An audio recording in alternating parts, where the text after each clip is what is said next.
या देवी सर्वभूतेषु मातृरूपेण संस्मृता नमस्तस्यै नमस्तस्यै नमस्तस्यै नमो नमः।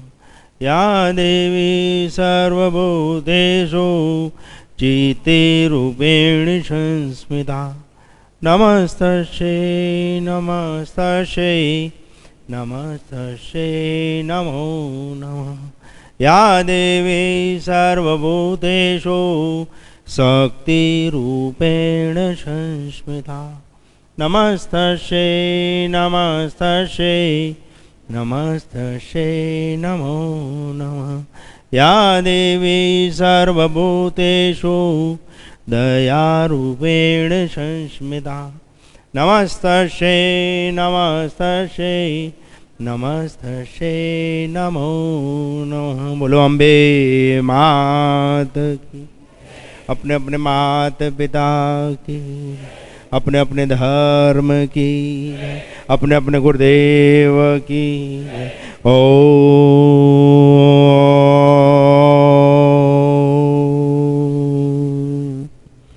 नमः पार्वते पते हर हर महादेव हर।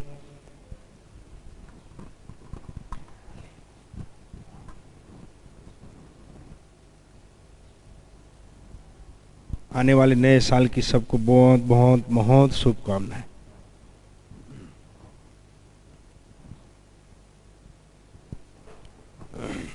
आगंतुक सभी शक्ति और देवों के लिए, सभी पितरों के लिए, सभी महात्माओं के लिए, पुण्यात्माओं के लिए मां मेलोडी की तरफ से बहुत बहुत प्यार।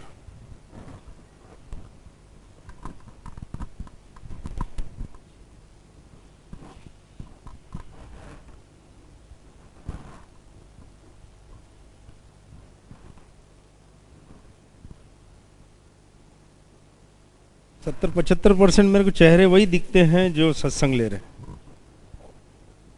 20 से 25% चेहरे ही बदलते हैं।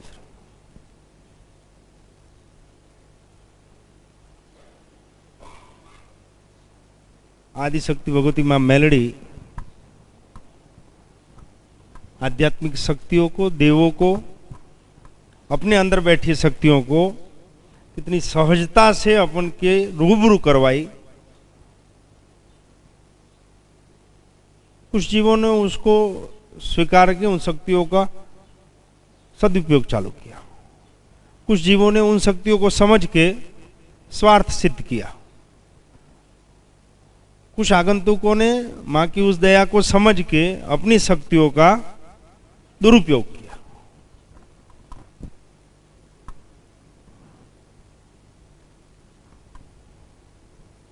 एक एक चेहरा बोलता है, आंखें बोलती है,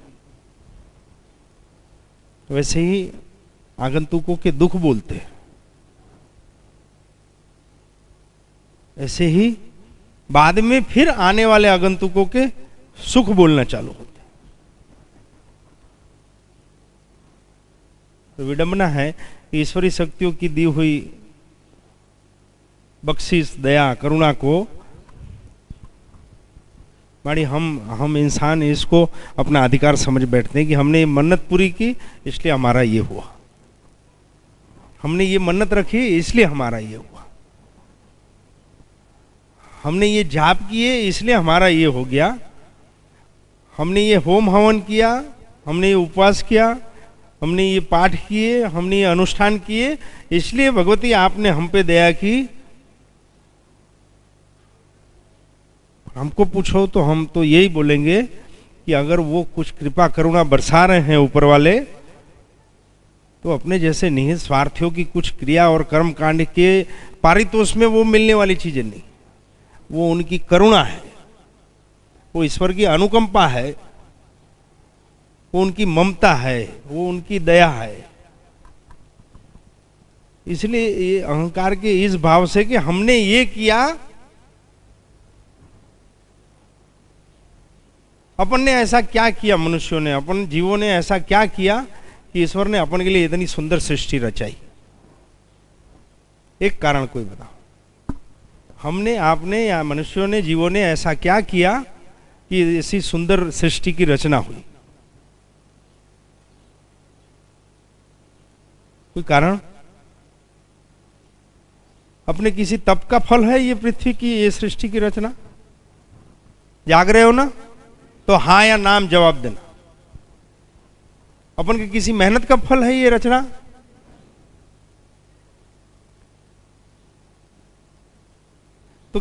तो तो क्या अपन मालिक हैं इसके?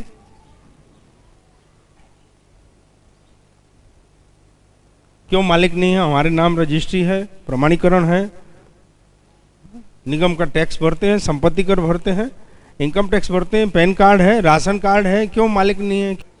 मालिक है यार, रजिस्ट्री है अपने पास, नहीं है? है?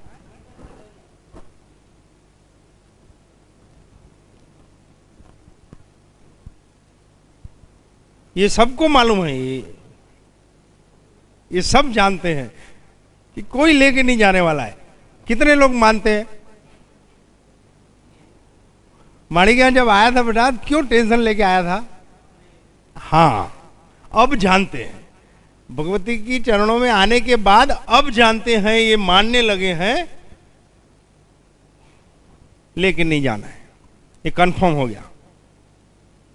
ये पहले भी जानते थे अपन कुछ नहीं ले जा सकते हैं अपन, फिर क्यों दुखी थे?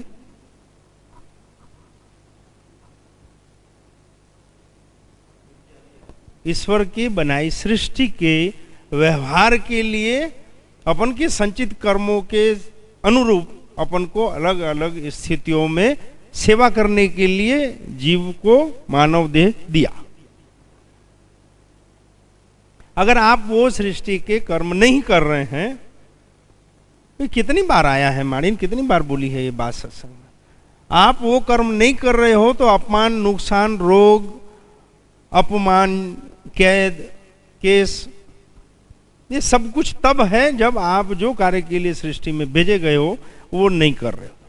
माड़ी सिर्फ आपको लाइन अप करते हैं, ईश्वर आपको सिर्फ लाइन अप करता है कि बेटा ये करो, ये मत करो। आप मान रहे हो तो आप सुखी हो रहे हो, आप नहीं मान रहे हो तो उसका परिणाम आप भोग रहे हो। एकदम सीधी गणित समझ में आई? अपन मालिक नहीं है, दुखी वही हो रहे हैं जो मालिक तत्व रख रहे हैं, और जो सेवा कर रहे हैं, अपन को दिए हुए कर्तव्य को ईमानदारी से निभा रहे हैं, वो कभी दुख नहीं हो सकता।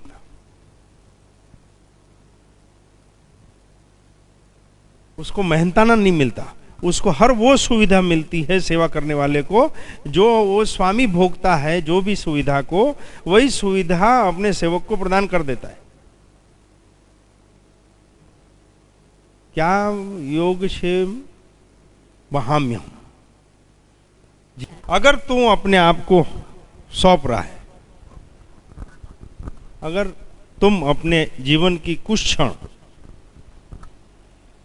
अगर तुम अपने जीवन का कुछ कर्म, अगर तुम अपने जीवन की कुछ महत्वपूर्ण क्षणें, अगर तुम अपने जीवन के महत्वपूर्ण धन के कुछ अंश, अगर तुम अपने जीवन के सामर्थ्य के महत्वपूर्ण कुछ सामर्थ्य अगर मेरे ब्रह्मांड की रचना की व्यवस्था के लिए देता है, तो योग क्षेमम वहां अहम। अगर तू खुद को सौंप रहा है, खुद के जीवन के कुछ ईमानदारी से तुम्हारे संचित कुछ सौंप रहा है अगर, तो तुम्हारे कुशल क्षेम की जवाबदारी मेरी है। सच बात यह है कि हम ईमानदारी से 1% भी सौंपते नहीं हैं और सोचते हैं कि 100% हमारा ऊपर वाला सब कुछ कर दे। ऊपर वाला किसी के बाप का नौकर नहीं है, भगवान किसी की बपोती नहीं है, भगवत कृपा किसी का कॉपीराइट नहीं है। आध्यात्मिक शक्तियां, सुपर पावर किसी के लल्लो चप्पो में, किसी की चापलूसी में, और किसी के पावर से, और किसी के पैसे से, या किसी के ज्ञान से इंप्रेस हो जाए,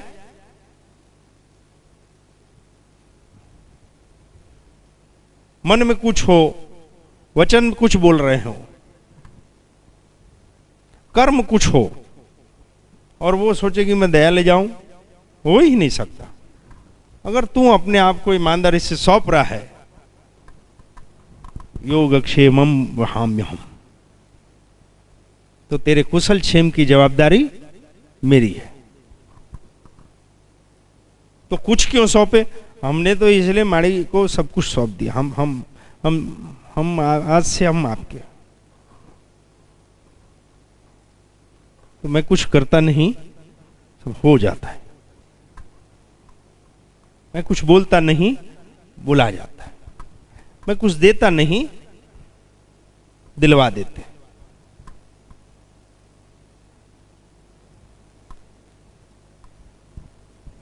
अपनी अर्धांगिनी का, अपने पति का, अपने पुत्र का, अपनी पुत्री की भावनाओं को नहीं समझ सकते, तो आगंतुक हजारों लोगों की पुकारों को अगर कोई सुन सकता है तो वो इंसानी हद की बात नहीं है, तो भगवती सुन सकते हैं। क्या पीड़ा है, ये आंसू ठंडे हैं या गर्म है? सुख के आंसू ठंडे होते हैं, खुशी के आंसू, दुख के आंसू गर्म होते हैं। मालूम है? सब आंसू बहाते हो, पर अपने अपने अपने चहेतों के, जिसको अपने बोलते हो तुम उनके आंसुओं को महसूस नहीं किया है, और तुम बोलते हो कि हम सुखी क्यों नहीं, हम दुखी हैं, हमारे को ये तकलीफ है। क्यों नहीं होगी? जिन बेटी के कारण, जिन बेटे के कारण, या जिस पति के कारण, या जिस पत्नी के कारण आप इतने दुखी हो रहे हो, उनके आंसुओं की गर्माहट और ठंडक को आपने महसूस नहीं किया है।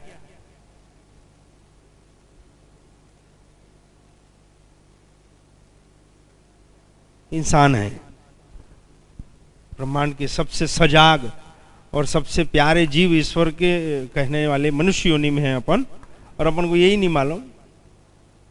ये भी नहीं मालूम ठंडे और गर्म आंसू होते हैं।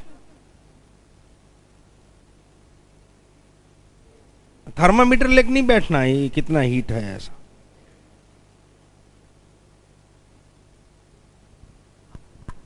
तीन तरीके हैं। एक योग के द्वारा ईश्वरीय तत्व को महसूस कर सकते हैं, एक ध्यान के द्वारा, योग और ध्यान के द्वारा अपन महसूस कर सकते हैं, एक ज्ञान के द्वारा, शास्त्र अध्ययन, और एक प्रेम लक्षणी भक्ति, एक प्रेमा भक्ति से। आप ध्यान योग से उनकी उपस्थिति महसूस कर सकते हो, उसमें ना नहीं।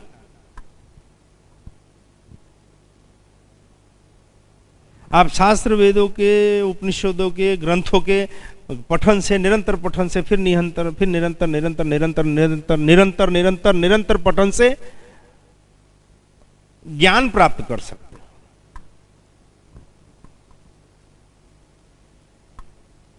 पर भक्ति से, निस्वार्थ भक्ति से, प्रेम लक्षणी भक्ति से आप ईश्वर को प्राप्त कर सकते। समझ रहे हो ज्ञानियों? ध्यान योग से, ध्यान और योग से आप अनुभूति कर सकते हो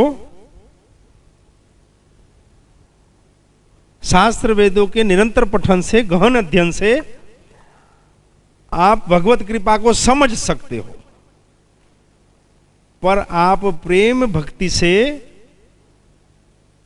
उसको अपने में उतार सकते हो, उसको, ईश्वर को, ईश्वर कृपा को, भगवत शक्ति को पा सकते हो। क्या करना चाहिए फिर? कौन सा मार्ग अच्छा है? अब एक बात बताओ यार, हलवा बनाने सब लोगों को आता ही होगा ना, बहनों को है? हम सही हैं ऐसा हम नहीं बोल रहे हैं, पर हम इस थ्योरी में जीते हैं। अपने अपने तरीके हैं सबके। हलवा बनाने आता है। अब हलवा बनाने में क्या क्या लगता है? जोर जोर से बोले जो, अगर आता हो फट फट। नहीं, ढंग से बोलो। घी, घी, शक्कर, सूजी, सूखा मेवा, पानी,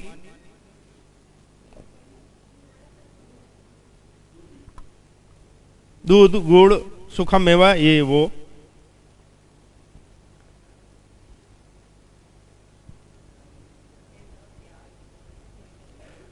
प्यार का और उसमें लगता वक्त नहीं, ये सब लिस्ट, ये जो निरंतर पठन करते हैं वेद शास्त्रों का, वो ये सूजी में ये लगता है।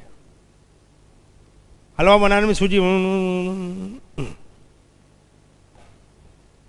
हलवा बनाने में, गीता के चौथे अध्याय के 7वें श्लोक में ये लिखा है, 15वें अध्याय के 30वें श्लोक में ये लिखा है, ऋग्वेद में ये लिखा है, सामवेद में ऐसा ऐसा लिखा है, अथर्ववेद में ऐसा ऐसा लिखा है, भगवद गीता में ऐसा लिखा है, गुरु ग्रंथ साहब में ऐसा लिखा है, कुरान में ऐसा लिखा है, बाइबल में ऐसा लिखा है।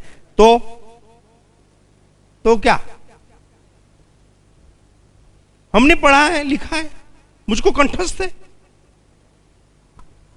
तो क्या?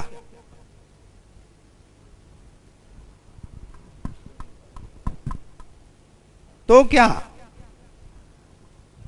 मुझको ये सब मालूम है।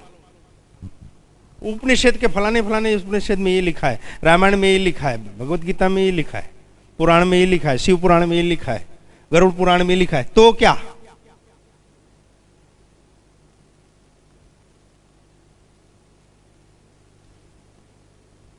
समझ रहे हो गुरुजन? तो क्या?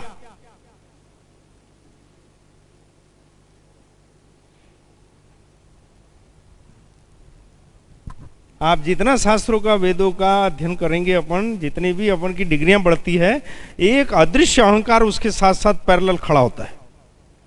जितना भी अपने पास सामर्थ्य बढ़ेगा, समझ का, शक्ति का, बुद्धि का, ज्ञान का, उसके साथ साथ पैरेलल एक अहंकार ऊंचा होते जाता है। इसलिए ये धार्मिकता दिखाने की कोशिश मत करो, हम ज्यादा पाठ कर रहे हैं, जाप कर रहे हैं, इतना पूजा कर रहे हैं, ये कर रहे हैं, इससे कुछ नहीं होगा। आप जो करो उसमें प्रसन्नता होनी चाहिए, वो चाहे 2 मिनट का, स्थिर चित्त होना चाहिए। और इस सब प्रक्रिया में चलते फिरते एक मानसिक जाप जो चालू हो जाए, तो आप जो कर्म कर रहे हो उस पे ईश्वर की नजर हो। अपन को गृहस्थों को शायद ये सबसे ज्यादा इजी रहेगा। खाना बना रहे हैं, खाना बना रहे हैं तो टीवी देखना जरूरी है, और एक भी सीरियल ऐसा नहीं है जिसमें एक डौके की 2-3 शादियां नहीं हुई हो, या कोई सी औरत का 2-3 लफड़े ना हो। कोई सीरियल है क्या ऐसा अभी? और वही देखते देखते और वही विचार, वो चमचा हिलाते हिलाते,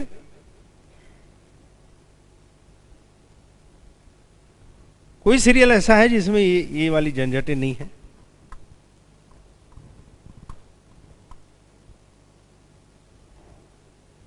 मानसिक जब चालू हो जाए, अपने हर कर्म में अपने ईश्वर को सामने रखने की एक आदत चालू हो जाए, अपन जो कर रहे हैं उसमें प्रसन्नता आने लग जाए, उतनी ही क्रिया करो। नहीं तो जो क्रिया करोगे उसकी प्रतिक्रिया बहुत बहुत विभक्त और बहुत विकृत रूप में होगी। वही वो गुरु जी के यहां से आए, सत्संग सुने, सब ब्रह्म है, सब ब्रह्म है। साल 2 साल माड़ी के यहां है, 3 साल माड़ी के यहां है, सत्संग सुने, गड़े अधूरे भरे, सब ब्रह्म है यार। अरे ऐसा थोड़ी ना होता है यार, कैसा कैसा होता है वो आके पूछो। हर तीसरे साल में 100,000 दिन के बाद ईश्वर एक परीक्षा लेता है अपने सेवक की। हर 1000 दिन के बाद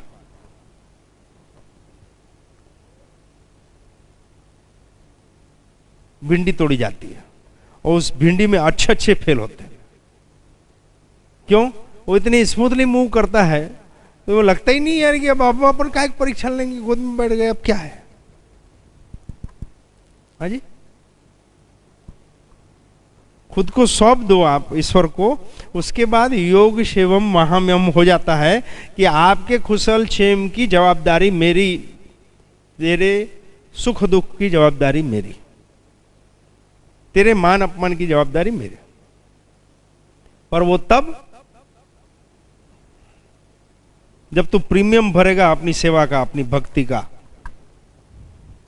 अपने प्रेम का प्रीमियम भरेगा, तब ये जीवन बीमा निगम में वो पॉलिसी अगर अपन लेते हैं और उसका प्रीमियम भरते हैं तो उसका रिटर्न मिलेगा ना। आप पॉलिसी ले घर में बैठ जाओगे, बोलेंगे यार अब देते रहो।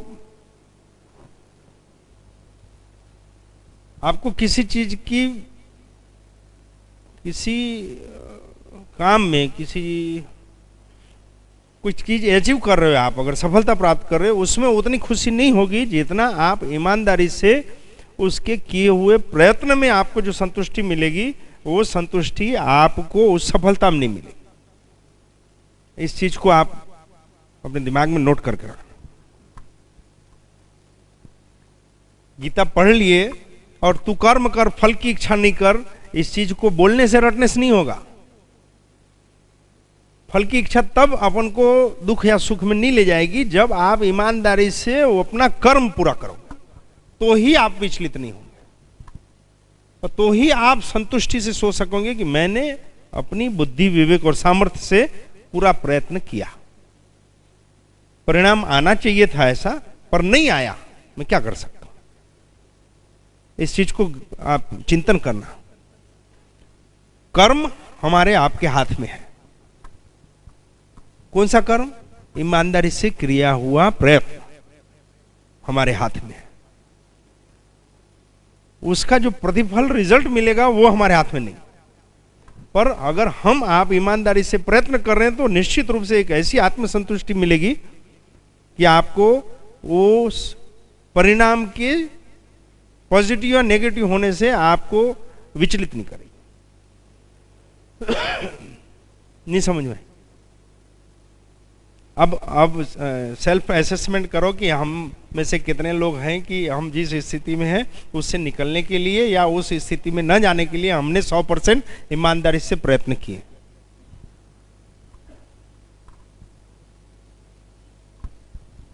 आपने प्रयत्न कर लिया, फिर दूसरा स्टेप आता है प्रार्थना।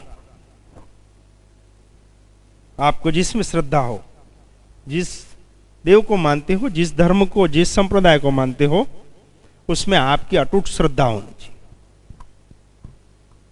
आपने प्रयत्न किया, उसके बाद आप में वो श्रद्धा होनी चाहिए। प्रार्थना, प्रार्थना कर लिए, उसके बाद आपके पास होनी चाहिए धीरज, इंतजार करने की।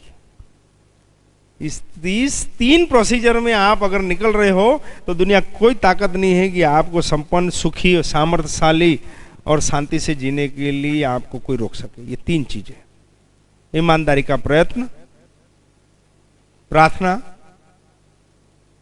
और इंतजार। दिनों टेंशन वाला काम है नहीं। अपन को सबको मैगी 2 मिनट में होना, हो ही नहीं सकते। आध्यात्म में ऐसा कोई शॉर्टकट नहीं है कि आप बोलोगे ये डाला क्या खोला भिगोया हो गया। क्या बोलते हैं ऐसा कुछ आता ना, सर्फ एक्सल, क्या बोलते हैं, गोला गोला नहीं, गोला भिगोया हो गया। हो ही नहीं सकता, हो ही नहीं सकता।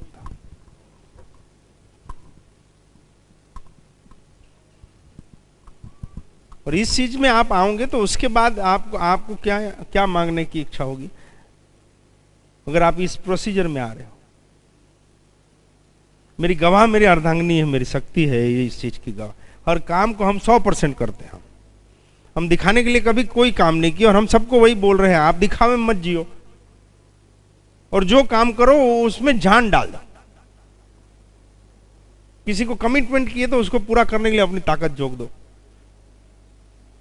किसी को बचाने के लिए, मदद करने के लिए अगर आपने कोई बात की तो उसमें अपना 100% डाल दो। किसी को प्यार किया तो उसमें अपन को सब कुछ न्यौछावर कर दो। किसी से दुश्मनी की तो उसको जड़ से उखाड़ के फेंक दो। और किसी को अगर अभयता दे दी ऐसा चिंता मत करो, तो फिर योग शिव महाम।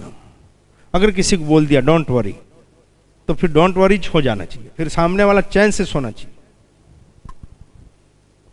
पर हमारा रिजल्ट सिफर आता था। एक साधारण उदाहरण के तौर पे कि आप सब लोग अपने घर में साफ सफाई करते होंगे, पहले भी ये उदाहरण आया, करते हो। एक एग्जांपल लो आप, एक कमरा छोटा सा, उसमें बढ़िया आप फिनाइल विनाइल डाल के साफ सुफ करके एकदम खिड़की दरवाजे बंद कर दो, पर्दे लगा दो, एकदम एकदम एयर टाइट कर दो। महीना भर बाद खोलोगे तो वो वैसे ही मिलेगा आपको? क्यों नहीं मिलेगा यार? साफ किए हैं, एकदम बढ़िया एयर टाइट खिड़की दरवाजे बंद किए हैं, पर्दे लगा दिए हैं, फिर बोलो देवो, क्यों नहीं मिलेगा साफ? कोई नहीं जा रहा है अंदर, बंद ही बंद है महीना भर। फिर अरे यार जोर से बोलो, जाग रहे हो तो। उन्होंने क्या बोलते हैं? धूल आ जाएगी। क्यों आएगी?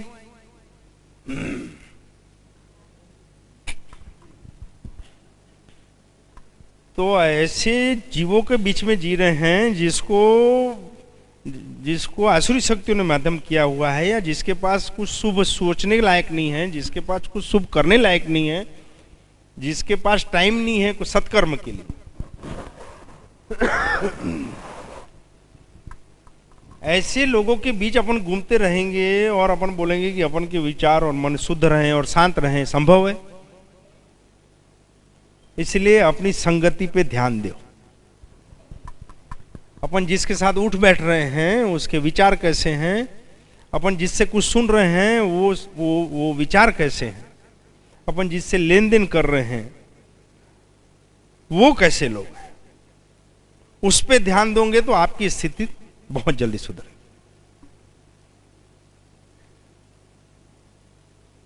अपने द्वारा साफ किया हुआ रखा हुआ कमरा भी ऐसा नहीं रह सकता। तो अगर अपन निरंतर सत्संग में नहीं है, किसी संत महात्मा के या जागृत शक्ति के घर्षण में नहीं है, और अपन सोचे कि अपने मन विचार और बुद्धि एकदम साफ सुफ रहे, शुद्ध रहे, ये संभव नहीं है। इसके लिए अपन को प्रयत्न करना पड़ेगा। आज क्या मिला अपन को? 100% प्रयत्न, प्रार्थना, इंतजार।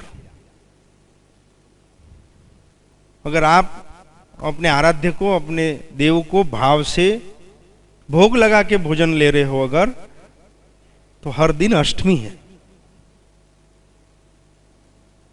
आप भगवान को भोग कि हे ईश्वर हम आपको क्या दे सकते हैं, ये बड़ी विडंबना है। नहीं है अपन, बड़ी विडंबना है। जल लेते हैं, सूर्य को चढ़ाते हैं, जल तेरे बाप का है, वो भी उसी का है, उसी की दे रहा है, और बोलता है मैं जल चढ़ाया। नहीं है, होता है कि नहीं? अभी जल अर्पण करके आ रहा हूं, किसको? उसी का उसको दे रहे हैं, और फिर भी एक अहंकार में घूम रहे हैं। उसका दिया सामर्थ्य से हम सेवा कर रहे हैं, और फिर भी हम ये सेवा कर रहे हैं। उनके दिए हुए विवेक बुद्धि से हम धन कमा रहे हैं और कुछ सत्कर्म कर रहे हैं, कुछ कार्य कर रहे हैं, कुछ किसी को मदद कर रहे हैं, और एक अज्ञात अहंकार में घूम रहे हैं। जो है सो तेरा है, मुझको तो उसकी व्यवस्था के लिए आपने बिठाला है। ये भाव जब आएगा जीवन में मस्ती मस्ती और मस्तीज रहेगी। नहीं तो आप जिस बस्ती में रहते हो वहां किसी की हस्ती नहीं है, मस्ती में रहे। इसलिए सेवक भाव होना, दृष्टा भाव, कर्ता भाव नहीं। ये शब्द बहुत भारी पड़ जाएंगे अपन को। नहीं, मैं कर रहा हूं नहीं, मुझसे करवाया जा रहा है। इसका मतलब उल्टा भी समझते हैं भैया। कहियो हमारे यहाँ ये शिक्षा दी जाती है सब बच्चियों को कि आप ससुराल नहीं जा रही हो, आप खुद के घर जा रहे हो। बोलते हैं कि नहीं? खुद के घर जा रहे हो मतलब घर में जाकर दादागिरी करना बहुए बन के, ये थोड़ी सिखाया जा रहा है। खुद के घर में जा रहे हो मतलब जो सुख दुख है उसको संभाल के रहो, अपना घर समझ के। उसकी जगह तुम नंगाई करने लग जाओ तो ये शिक्षा तो हमारी क्या नहीं मिल रही है।